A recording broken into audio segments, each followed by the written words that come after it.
One thing is for sure, there is power in the tongue. But today that seems not so true. Might as well prepare a goat or sheep for slaughter, because we've been disappointed by going out hunting and coming back empty-handed. It's even harder to explain to any individual that's never hunted. So might as well explain over meat that sometimes you go out with the best gun and not see anything. At first light, the only thing ringing constantly is my hunting trip, so with excitement in the air, I carefully got through my packing list of items to not forget, but there's one problem.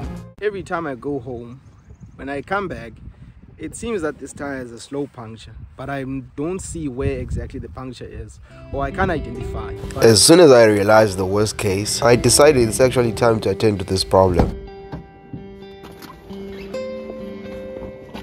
My tool bag basically has all the essentials necessary for me to fix the tire. Even if it's a matter of detecting the leak,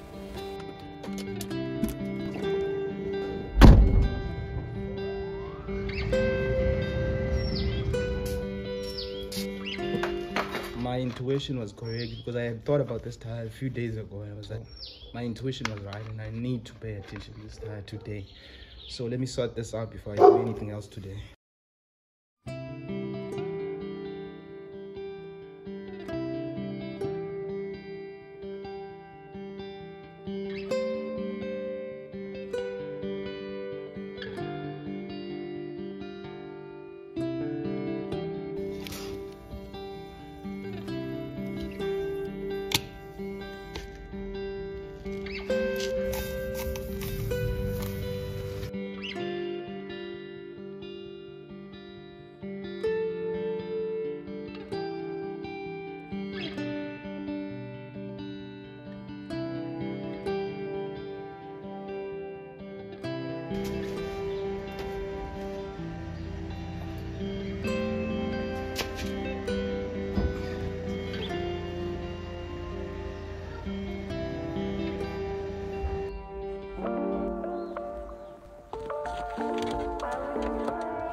Don't look at it being tiny. It packs a little bit of punch, but it's not enough to say you could fill up the whole tire of a bakkie, but it's enough to take you from where you are to the nearest gas station where you can pump some air in there. But it does work, but it doesn't work as powerful as I need it to be, so I'll need to consider buying a bigger one.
That I had brought up to PE on the day of fixing the trailer, I find that both of them are not interested in the females that are in heat, but one ram is highly interested in them.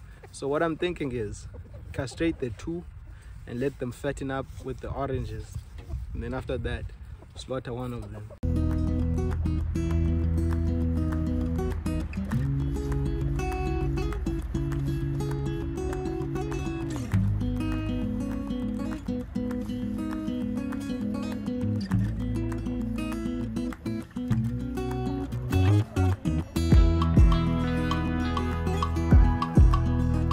worst thing to have is to have a ram that is constantly trying to ram people around.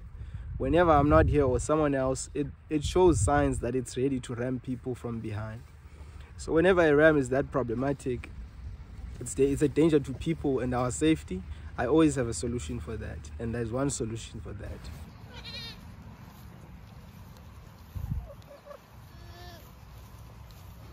Hey, man. I wasn't able to go hunting this weekend because if I'm not in the streets, I'm somewhere, or by the time it's the weekend, it's already time to go hunting. And this week I decided, you know what, let me not go hunting. Check up on all the sheep, and the ones that need the tails to be docked, I dock. My process involves no blood. I don't shed no blood when I'm docking the tails. I just apply the rubber, and after 2 weeks it's all gone. There was an older Dorper sheep that I saw that if I let it be, it's gonna be a problem because it won't get as fat as it would be if it didn't have the tail. I also applied a rubber band on that one so that it can lose the tail, and all the fat is gonna go to the body now.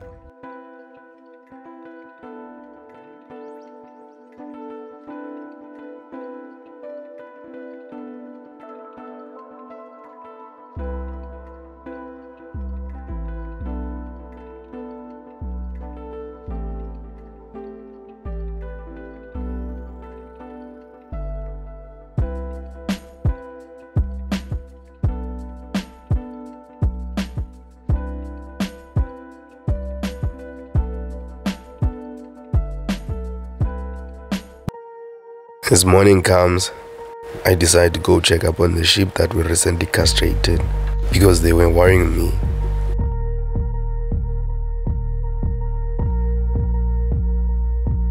I had a little bit of anxiety because the 2 sheep that I recently castrated are now just sitting down. They're not moving, they're not coming to eat, they're not doing anything, they're not interested in anything. But I understand that it's understandable that they must be in pain, being castrated at an old age, but eventually after a few days there was a difference. They started eating oranges, they started engaging with others. That's a sign of them healing up, but my problem is sinus congestion, and with that sinus congestion it requires me to go visit a pharmacy.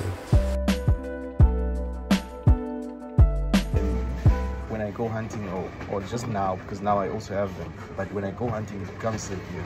So whenever I handle an animal, it goes overboard. So I'm thinking if I take this or take Texa, which one would you recommend? As soon as I was given things to help me with my sinus, I was off.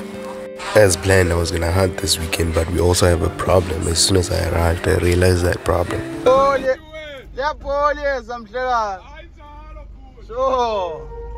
We had planned as a large group of hunters that we were gonna hunt this weekend, but another group of them couldn't make it because of vehicle problems.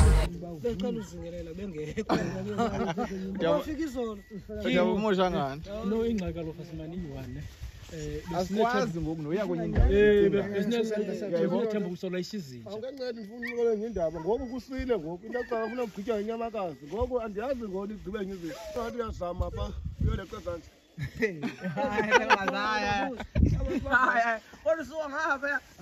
andiyazi ndizalinda abelungu namapha andiyazi umcimbi belungu uthini abelungu singaba ufuna abanye nakukhona medro. So in conclusion, we decided, you know what, they didn't take away anything. Our guns are with us, our dogs are with us, our permits are with us, our hunting licenses are with us, so might as well go hunt.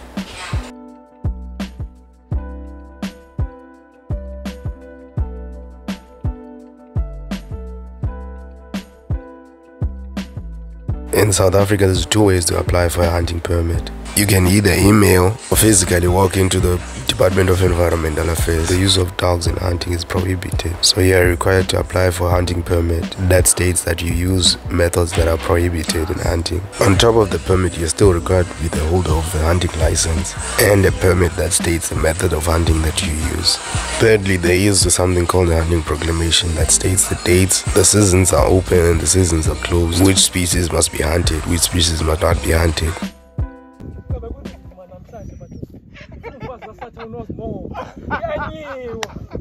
Oh, hey, uduthandazile. Uduthandazile. Ngifuna ubunzi. Bajoke Oh, umkenza bathethelele. Abo bantu ba. Oh, diseke yekosa nanto esandleni. Oh. Sandonda lekrusi.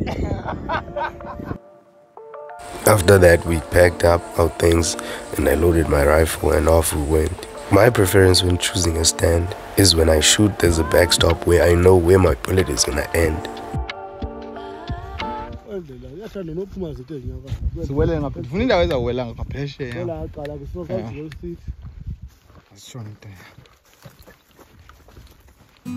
Secondly, from a backstop, I wanna be across the ridge, looking at the ridge across so that we can shoot precisely. We know we're shooting across the ridge. We've just arrived and we offloaded the rifleman, and then now we're just waiting in this area because we think this is the best area to stand and it has a backstop. And in no time the dogs opened up and the commotion was let loose. The radios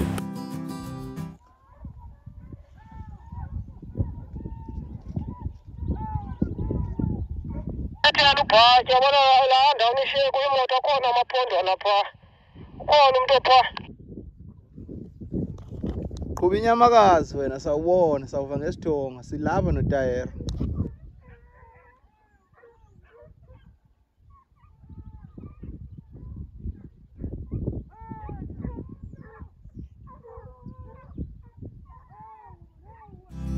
But as hard as I tried, I couldn't see anything.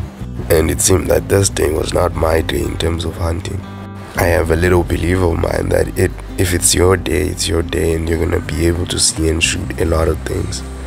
But if Mother Nature's not allowing, it's not gonna happen. And this is what happened this day.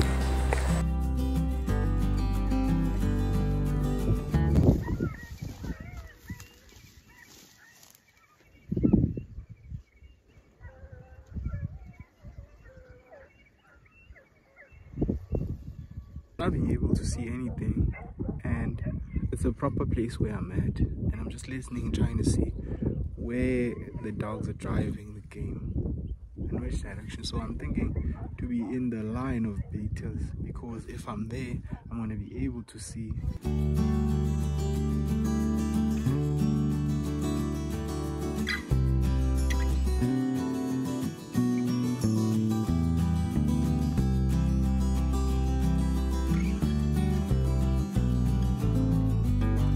As we were moving down, there's a constant stream of bees passing by us, and in no time we found the beehive. But hey, we get stung and we get swollen, but the beaters don't. Get a blood.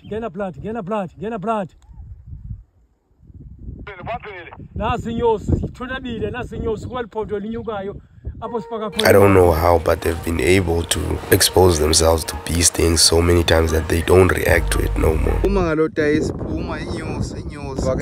Come harvest honey though.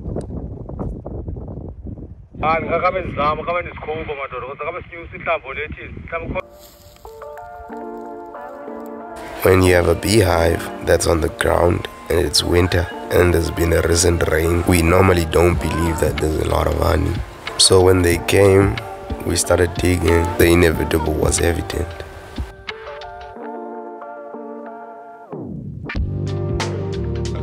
Akokwa. The bees that we found, and we requested the beaters that they're extremely great at harvesting. They hardly even get swollen when they're stung by bees. But I'm extremely allergic to bees, so when I get stung, it's a roller coaster ride. So we requested them to come, and they came.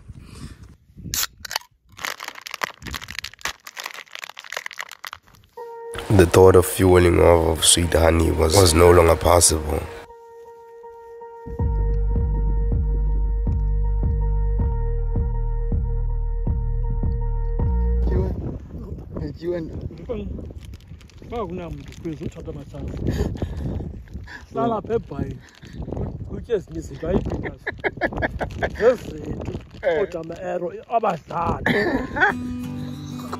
So after sharing the snacks, we had enough energy to go over the last ridge that we were gonna hunt, but we had issues with it also.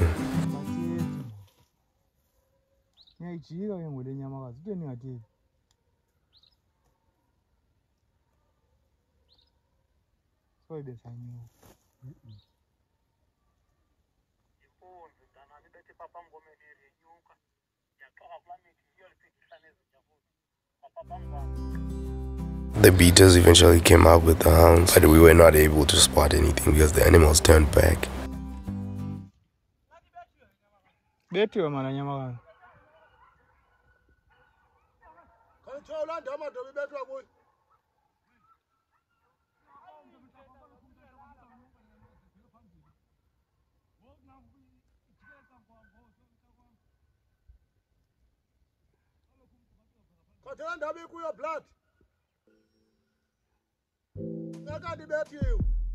And the day was ended with us in doubt whether or not there was a clean hit or it was a miss. But we had to leave because it was getting dark. We packed up our things and I had to still go back to PE. I was not gonna go home.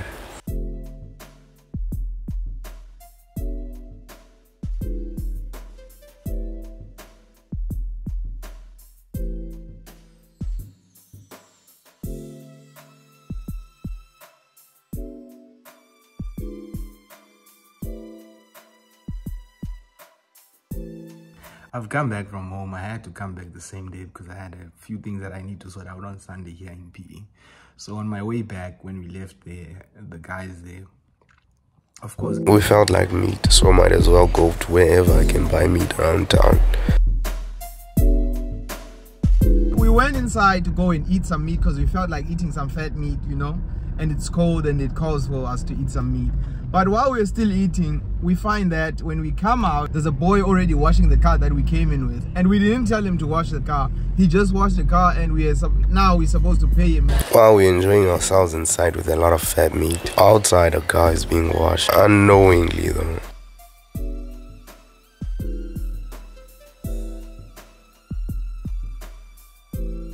Like, I was like, as long as he put out some great effort into something that's productive, let's just give him something. So we had to scramble and give him something.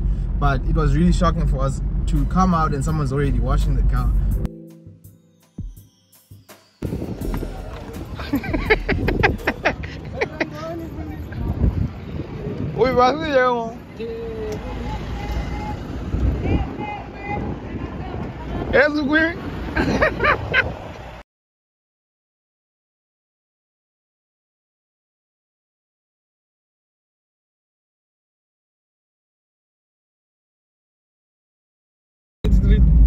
Have you ever seen a school named Mika Williams? Oh. Huh?